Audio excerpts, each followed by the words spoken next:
দেখুন কত নম্বর, 3 নম্বর না, কত নম্বর, 5 নম্বর না। বার্ষিক মুনাফা শতকরা 10 টাকা থেকে কমে 8 টাকা হলে 3000 টাকা 3 বছরের মুনাফা কত কম হবে? তাহলে এই জাতীয় অঙ্ক।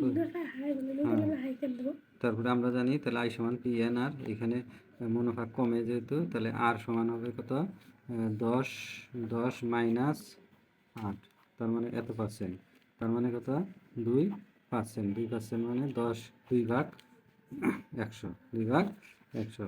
আর কি আছে, পি সমান কত বলো তো, পি সমান বলো, 3000 টাকা, তাহলে 3000 টাকা। আর এন সমান কত, 3 বছর। এখন আমরা এখানে মান বসাই দিব, তাহলে কি কার মান বসাবো, পি এর মান কত, 3000। তাহলে 3000 গুণন এন এর মান কত, 3, আর এর মান কত, 2 ভাগ 100, এটা না।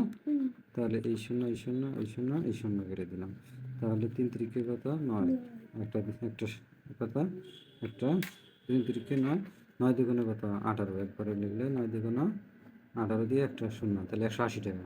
অতএব কত কি বলছে, কত কমে, তাই না? তাহলে কমে কত, 180 টাকা। তাহলে মুনাফা কমে সম্ভবত, তাই না?